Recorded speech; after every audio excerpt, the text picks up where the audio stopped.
अगर आपने इस वीडियो पर ये जानने के लिए क्लिक किया है कि आपको कौन सी मशीन ख़रीदनी चाहिए, कौन सी मशीन बेस्ट है, तो आप बिल्कुल सही वीडियो पर आए हैं।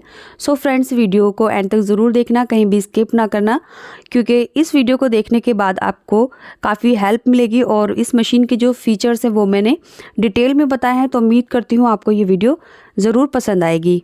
अगर आपको इस मशीन के बारे में कोई भी इंक्वायरी चाहिए तो आप स्क्रीन पर दिए हुए नंबर पर डायरेक्ट कॉल करके पूछ सकते हैं और आप बात कर सकते हैं।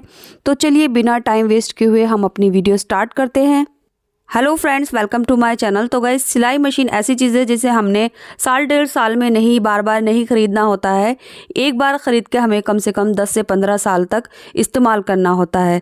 तो यहाँ पर आप देख सकते हैं ये डाइजन ब्रांड की सिलाई मशीन है जो जापान टेक्नोलॉजी की है। एंड इसका जो मॉडल नंबर है वो आप यहाँ देख सकते हैं, DSZ1। सो ये मेरी सिलाई मशीन का मॉडल नंबर है। इसके बाद मैं आपको इसके फट्टे की चौड़ाई दिखा देती हूँ। इसके फट्टे की जो चौड़ाई है वो 20 इंच है। हालांकि ये आगे की तरफ भी है थोड़ा सा गोलाई में, बट हम इसकी चौड़ाई को 20 इंच मान के चलेंगे। अब यहाँ पर फट्टे की लंबाई देखिए कितनी शानदार है। सो इसकी जो लंबाई है वो 47 इंच है।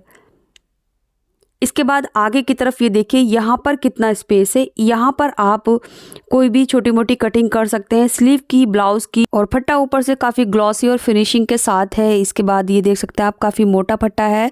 साथ ही साथ ये जो मशीन है ये जल्दी से ख़राब होने वाली नहीं है, तो इसको आप बिना रुके काम कर सकते हैं स्पीडली, और कम टाइम में ज़्यादा से ज़्यादा काम कर सकते हैं। काफ़ी हैवी मशीन है। इसके बाद मैं आपको दिखा देती हूँ पीछे की तरफ जो है ये एक स्टैंड लगा रखा है जो धागों के लिए है। तो यहाँ पर ये 2 धागों का सिस्टम दे रखा है। नीचे से धागे डलेंगे ऊपर की तरफ और यहाँ से आके हमारा ये धागों का सिस्टम होगा। धागे डालने का तरीका मैं आपको आगे वीडियो में दिखाऊंगी। इसके बाद देख लेते हैं हमें मशीन के साथ क्या क्या मिला है। यहाँ नीचे की तरफ एक दराज मिली है। तो ये प्लास्टिक की दराज है। 3 स्क्रू ड्राइवर मशीन के साथ आए हैं, नीडल आई है और कुछ ये स्क्रू आए हैं। साथ में मैंने ये अपनी एक्स्ट्रा चॉक वगैरह और पिन रख ली है। तो यहाँ पर ऐसा सामान रख लेंगे जो हमारे सिलाई के रिलेटेड होगा, जितना भी एक्स्ट्रा होगा इसमें रख लेंगे। इसके बाद देखिए ऊपर की तरफ इस हाथ पर यहाँ पर भी एक स्पेस दे रखा है। सो ये 4 जो बाबिन है ये मशीन के साथ आई थी। सो इसको मैंने यहाँ सेट कर लिया है और साथ में यहाँ पर मैंने चौक रख ली है और कुछ पिन्स रख ली हैं। तो ऐसा सामान यहाँ रखेंगे जो हमें बार बार यूज़ करना होगा। अब देखिए जो मशीन है ये ऑयल से चलती है। ऑयल इसका जो है वो यहाँ नीचे डलता है। यहाँ देख सकते हैं आप, ये इसका ऑयल है। ऑयल भी मशीन के साथ ही आया था, हमें लेने की ज़रूरत नहीं हुई थी। तो वहाँ से जो ऑयल आया था वो मैंने पूरा इसमें डाल दिया। तो ज़्यादा से ज़्यादा हाई पर हम ये ऑयल रख सकते हैं। तो 2 मार्क दे रखे हैं इन्होंने, हाई और लो के। तो कम से कम इसको हमने हाई पे ही डालना होता है। इसके बाद ये जो ऑयल है कुछ टाइम बाद येलो हो जाता है। तो जब ये येलो हो जाता है तब हमें इसे ऑयल को चेंज करना पड़ता है। तो चेंज करने के लिए यहाँ पर इन्होंने एक होल दे रखा है, स्क्रू है ये। इसको ओपन करके नीचे से बॉटल लगा के हम ऑयल निकाल सकते हैं। सो इतना जल्दी चेंज करने की ज़रूरत नहीं होती। अगर आप घर में सिल रहे हैं, स्टिचिंग कर रहे हैं तो काफ़ी टाइम लगता है। हाँ, जो फैक्ट्रीज वगैरह होती हैं वहाँ पर थोड़ा जल्दी होता है, क्योंकि वहाँ तादाद से ज़्यादा काम होता है। तो वो थोड़ा जल्दी जल्दी चेंज करना पड़ता है ऑयल। तो अभी तो फ़िलहाल ये 8 से 10 दिन ही हुए मुझे ऑयल डाले हुए। तो अभी तो बिल्कुल वाइट ही है। जब ये येलो होगा तो मैं तब चेंज करूँगी। तो ये पूरा ऑयलिंग का सिस्टम है। इसमें यहाँ से ऑयल ऊपर की तरफ जाता है जब मशीन चलती है। सो पूरा ऑयलिंग का सिस्टम यहाँ होता है। और ये जो चीज़ है ये बिल्कुल क्लियर है। यहाँ ये इतना पोर्शन जो है ये धागे का है, जहाँ से हम हाथ इस तरह से करके धागा डालते हैं। तो ये साइड जो है धागे की है और ये है ऑयल की। अब इसको वापस में मैं बंद कर देती हूँ। सो गाइस, काफ़ी हैवी मशीन है। बात करते हैं इसके बैक साइड की। तो बैक साइड में यहाँ वायरिंग का सिस्टम है, जहाँ से हम लाइट सप्लाई करेंगे मशीन में। ये इसकी मोटर है ये वाली, और इसके बाद एक ये जो वायर है ये मशीन से कनेक्ट है, और एक वायर जो है ये डायरेक्ट हम स्विच से जाके कनेक्ट करेंगे। और ये जो चीज़ दे रखी है इन्होंने, ये मशीन जब हम इधर को टर्न करते हैं ऑयलिंग वगैरह चेंज करने के लिए, तो ये यहाँ आकर हमारी मशीन लग जाती है। इसके बाद सबसे मेन चीज़ बैक साइड में देखिए आप, यहाँ पर एक इन्होंने स्विच दे रखा है। इस स्विच से हम मशीन को ऑन ऑफ कर सकते हैं। सो ये वाला जो स्विच हम ऑन करेंगे तो हमारी मशीन चल गई है। अभी हमारी मशीन चल चुकी है और यहाँ से ऑफ हो गई है। इसके बाद यहाँ भी इन्होंने अपने ब्रांड का नाम दे रखा है और यहाँ नीचे भी ब्रांड का नाम है। इसको ऊपर नीचे करने से हमारी मशीन के जो फुट है ये ऊपर नीचे होंगे, यानी इसको हम लिफ्ट कर सकते हैं। जहां भी आपको उठाने की जरूरत हो आप यहां से भी कर सकते हैं इसको, और नीचे एक घुटना दे रखा है वो भी मैं आपको अभी दिखाऊंगी, वहां से भी कर सकते हैं। इसके बाद अब मैं आपको इसका ये नीचे वाला पोर्शन स्टैंड दिखा देती हूँ। सो सबसे पहले ये देख सकते हैं आप, ये इसका पायदान है, यानी ये एक्सीलेटर है, यहीं से हम अपनी मशीन को चला सकते हैं। तो जब हम आगे को पुश करेंगे तो मशीन चलेगी, जब इसको इस तरह से छोड़ेंगे तो मशीन हमारी रुक जाएगी। अब ऊपर ये वाली चीज देखिए, ये है इसका घुटना। घुटना मीन्स इसको जब हम इधर को करेंगे तो ऊपर जो उसके फुट हैं वो लिफ्ट हो जाएंगे, यानी ऊपर को हम इसको उठा सकते हैं। तो इस तरह से इसके फुट को हमने ऊपर नीचे यहाँ से भी कर सकते हैं, और साइड में मैंने पीछे दिखाया आपको, वहां से भी कर सकते हैं। अब देखिए ये जो पायदान है इसको भी आप ऊपर कर सकते हैं और नीचे कर सकते हैं, जैसे भी ऊंचाई आपको अच्छी लगे उतना रख सकते हैं, क्योंकि यहाँ पर इन्होंने इसके स्क्रू दे रखे हैं एडजस्ट करने के लिए, इसकी लंबाई को घटाने बढ़ाने के लिए। और पायदान काफी, जो इसका मटेरियल है यानी जो इसकी रॉड है वो बहुत ही ज्यादा हैवी है, और इसका जो मटेरियल है वो बहुत ज्यादा अच्छा है। इसका बोर्ड यानी फट्टा है वो कितना मोटा है, यहाँ साइड के लुक से आप देख सकते हैं। सो जब इसको मैंने मेजर किया तो ये लगभग हमारा 1.5 इंच के करीब मोटा है। तो 1.5 इंच मोटा होना बहुत बड़ी बात है। तो इसकी वजह से ये हमारी मशीन भी नहीं हिलेगी, क्योंकि पायदान भी हैवी है और फट्टा भी हैवी है, तो मशीन हमारी बिल्कुल जाम है। और जो सबसे बड़ी बात है, ये जो मशीन है ये खुद में बहुत ज्यादा हैवी है, तो इसलिए जो पूरी मशीन है चलते हुए बहुत ही ज्यादा स्टेबल रहती है। सो गाइज अब हम धागा भर लेते हैं। तो धागा भरने से पहले मशीन को ऑन कर लेंगे। तो जो स्विच मैंने पहले पीछे दिखाया था उस स्विच को जब हम ऑन करेंगे तो ये लाइट यहाँ जल जाएगी और ये जो मीटर है इसका ऑन हो जाएगा। अब देखिए धागा भर लेते हैं। तो धागा हमने यहाँ डाला है, इसके बाद ऊपर लेकर यहाँ से ले लिया है। इसके बाद मैं अब इस पे थोड़ा सा 2-3 बार भर लेती हूँ ऐसे करके। सो पहले भी मैंने भर रखा है, बट मैं आपको दिखाने के लिए कि धागा कैसे भरेंगे इस मशीन से वो मैं आपको दिखा रही हूँ। तो थोड़ा सा मैंने भर लिया है। इसके बाद मैं इसमें लगा दूंगी। ये जो 2 इसकी प्लेट है इसके अंदर मैंने धागा लगा दिया है। अब यहाँ पर हम इसको लगा देंगे। इसके बाद ये लॉक इसकी तरफ करेंगे तो ये अच्छे से लॉक हो जाएगा।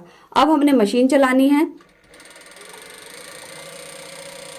तो देख सकते हैं आप, ये धागा हमारा भर रहा है, और जब तक हमारी ये डिब्बी भरेगी नहीं तब तक ये इसी तरह से चल जाएगा। एंड जब ये डिब्बी पूरी भर जाएगी उसके बाद ये जो इसका लॉक है ये आगे की तरफ खुल जाएगा, यानी उसके बाद जब हम मशीन चलाएंगे तो मशीन तो चलेगी बट ये नहीं घूमेगी, क्योंकि ये धागा पूरा भर जाएगा।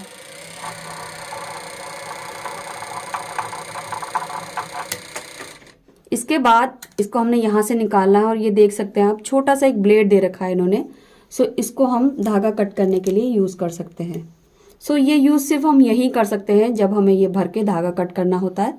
इसकी जो डिब्बी बाबिन है वो नॉर्मल मशीन की तरह है, तो बस हमने सिंपली इसको इसके अंदर इस तरह से डालना है और अपनी मशीन में इंसर्ट कर लेना है।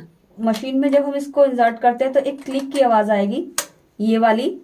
इसका मतलब हमारी डिब्बी जो है बिल्कुल अच्छे से लग गई है। इसके बाद धागा डाल लेते हैं। तो धागा ऊपर से उसी तरह से डला हुआ है। अब मैं पहले यहाँ से डालूंगी इस वाले होल में से, इसके बाद इस वाले होल में से डाल लूंगी। अब हमने इस वाले होल में डालना है। अब देखिए जो टेंशन है इसके पीछे ये 2 प्लेट होती हैं, यहाँ से हमने इसको इस तरह से निकालना है, और अब हमने यहाँ एक होल है नीचे, इसमें इंसर्ट करना है।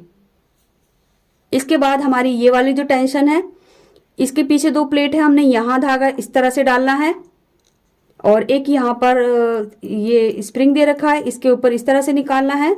अब एक रॉड एल टाइप की रॉड ये लगी हुई है, इसके नीचे से ऐसे निकालेंगे। इसके बाद ये जो क्लिप है इसके अंदर हमने इंसर्ट करना है धागा। ये जो होल है इसमें डाल लेंगे यहाँ से।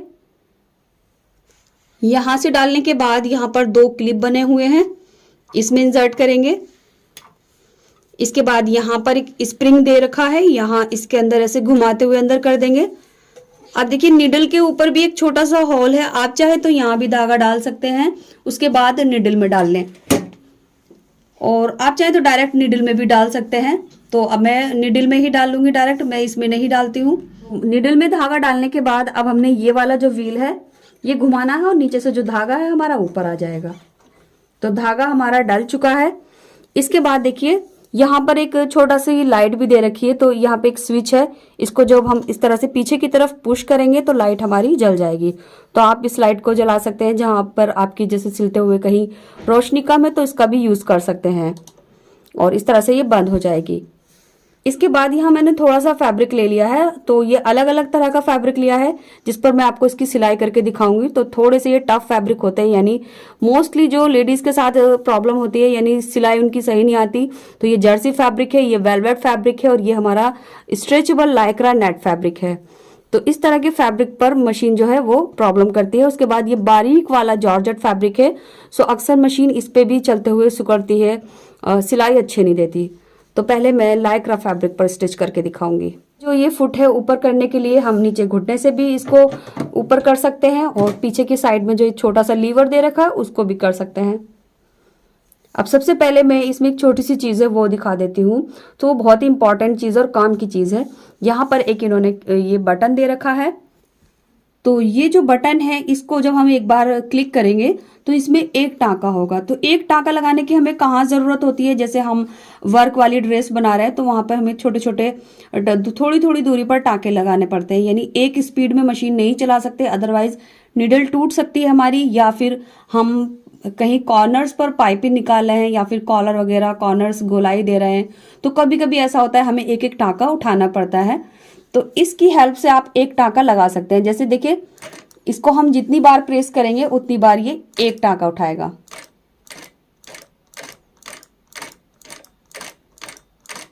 बहुत ही ज़्यादा इंपॉर्टेंट चीज़ है, यानी इससे हमें बहुत ज़्यादा हेल्प मिलेगी। अब देखिए, हम मशीन चलाने के लिए थोड़ी सी चीज़ आप यहाँ समझ लीजिए। ये कंप्यूटराइज एक स्क्रीन दे रखी है, यहाँ पर एक डिस्प्ले है, ये देख सकते हैं आप। सो यहाँ पर ये जीरो गोल गोल घूमता रहता है। तो ये चीज़ इन्होंने क्यों दे रखी है, इससे हमें क्या फ़ायदा है। सो गाइज, ये जो चीज़ है ये हमारी मशीन की स्पीड बताएगी। आपको कितनी मशीन की स्पीड रखनी है वो आप अपने हिसाब से कम ज़्यादा कर सकते हैं। तो यहाँ पर देखिए, ये 1000 है, ये नॉर्मल स्पीड है। अगर आप कोई फिनिशिंग वाला काम कर रहे हैं तो कम से कम इतना रख लीजिए, और इससे भी कम कर सकते हैं। मिनिमम ये मिनिमम 200 है। तो कुछ ऐसा होता है कि हमें बहुत ज़्यादा फिनिशिंग का काम है और स्लो मशीन चाहिए, तो हम इसको 200 पे कर सकते हैं। तो ज़्यादा से ज़्यादा ये मशीन 4000 हो जाएगी, और कम से कम ये 200 पे हो जाएगी। तो आप इसको इस तरह से ऊपर से बढ़ा सकते हैं और नीचे से घटा सकते हैं। तो जहां आपको अच्छा लगे आप वहां पर ये मशीन की स्पीड रख सकते हैं। तो ये हो गई स्पीड की बात। अब कब बात करते हैं मशीन की टाँकों की, यानी मशीन की चाल की बात। आपको टाँके छोटे रखने या बड़े रखने, यहाँ से हम कर सकते हैं। तो ये गोल सा इन्होंने व्हील दे रखा है और इस पर एक बटन दे रखा है। इसको इस तरह से पकड़ेंगे, बटन को अंदर की तरफ प्रेस करेंगे, और जब हम नीचे जाएंगे तो हमारे जो टाँके हैं वो बड़े हो जाएंगे, और इसको दबाते हुए इसी तरह से अगर हम ऊपर आएंगे तो हमारे टाँके जो हैं वो छोटे हो जाएंगे। यानी अगर आपको कच्चा करना है तो आप इस तरफ 5 नंबर पे करेंगे, और अगर आपको फिनिशिंग से छोटे टाँकों की सिलाई करनी है तो आप इस तरफ आ सकते हैं। तो जब हम इसको छोड़ेंगे तो जो हमने सेट किया है वो लॉक हो जाएगा, और हमारा जो व्हील है इधर उधर नहीं भागेगा। तो ये बहुत अच्छी चीज़ है इन्होंने जो दे रखी है। इसके बाद ये लीवर है। ये लीवर किस लिए यूज़ होगा, जब हम सिलाई को आगे पीछे करते हैं, यानी जब हमें सिलाई को लॉक करना होगा तब हम इसको इस तरह से नीचे करेंगे तो हमारी मशीन पीछे की तरफ चलेगी। तो इस तरह से छोड़ देंगे तो मशीन हमारी आगे की तरफ चलेगी। तो जहां भी हमें सिलाई को पक्का करना होता है, लॉक लगाना होगा, तो हम इसको इस तरह से कर देंगे। गाइज, मुझे थोड़ा स्पीड में काम करना पसंद है और मैं स्पीड से काम करती हूँ, इसलिए मैं अपनी मशीन को थोड़ा सा स्पीड में कर लेती हूँ। तो कम से कम मैं 2000 पे कर लेती हूँ। आप अपने हिसाब से कम भी कर सकते हैं, ज्यादा भी कर सकते हैं। सो गाइज, मैंने फैब्रिक के हिसाब से धागा चेंज कर लिया है ताकि आपको सिलाई के टाँके बिल्कुल क्लियर नजर आए।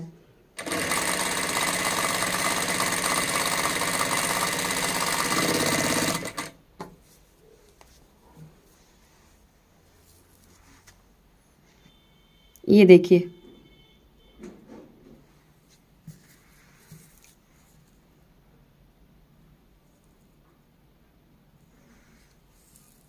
तो ना ही तो इसमें कोई खिंचाव आया है, ना ही कोई टाप आई है, बिल्कुल ठीक चली है। और मशीन की जो आवाज़ है वो आप देख सकते हैं। मेरे हिसाब से मशीन की आवाज़ ना के बराबर है।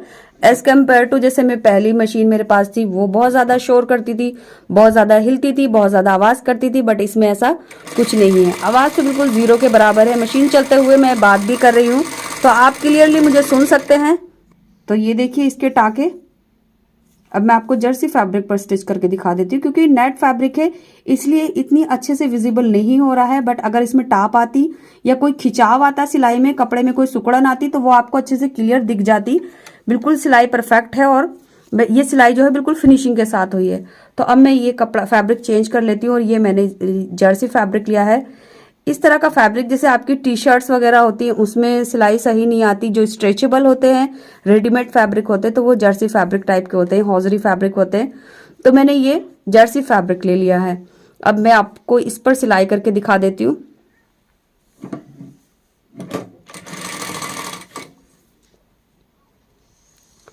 सो गाइस, जब से मैं ये 8 दिन से मशीन इस्तेमाल कर रही हूँ मैं बहुत ज़्यादा रिलैक्स हूँ और मुझे बहुत ज़्यादा मज़ा भी आ रहा है काम करने में, क्योंकि काम जो है वो बहुत सफाई से और फिनिशिंग से हो रहा है। ना ही तो धागा टूट रहा है और ना ही कपड़े में कोई सिलवट है, और बहुत ही फिनिशिंग से काम हो रहा है। तो इससे इंटरेस्ट होता है काम करने में जब हमारी सिलाई जो है वो बिल्कुल ठीक आती है। ये देखिए,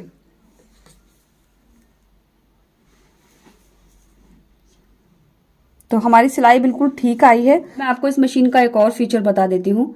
देखिए ये वाला जो बटन है इसको हम एक बार क्लिक करेंगे। जब हमने ये क्लिक किया तो यहाँ पर जो है नीडल का एक साइन आ रहा है। अभी नीडल का साइन नीचे की तरफ आ रहा है, यानी जब हम मशीन को जहां भी चलते चलते छोड़ेंगे जो नीडल है वो हमारी नीचे की तरफ आएगी और कपड़ा जो है हमारा फिक्स होके आएगा।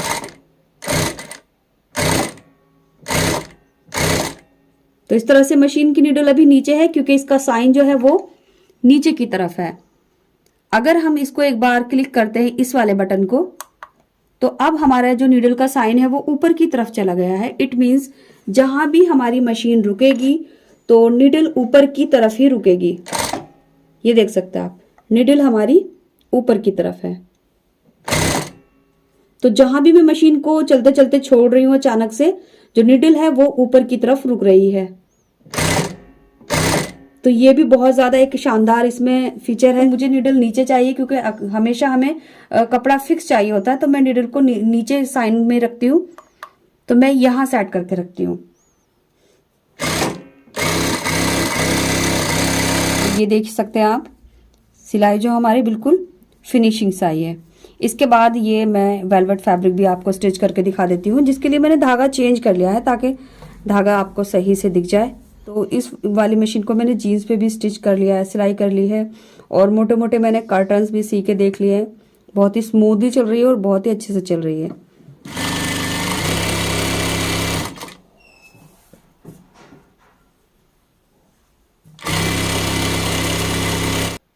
ये देखिए, ये हमारा वेलवेट फैब्रिक है, उस पर आप स्टिचेस देख सकते हैं।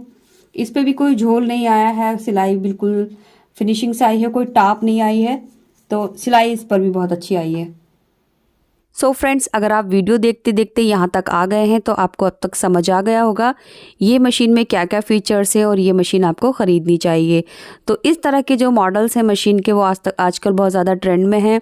इसी टाइप की मशीन जो है वो बड़े बड़े बुटीक्स में डिज़ाइनर्स के पास होती हैं जिनसे ड्रेस बनती है, क्योंकि ये जो मशीनें हैं ये हैवी से हैवी कपड़े पे चल सकती हैं, काफ़ी स्पीड में काम करती हैं, और ये इस टाइप की जो मशीन है वो ख़राब भी नहीं होती है। तो अगर आप मशीन लेना चाहते हैं तो ये मशीन आप ले सकते हैं।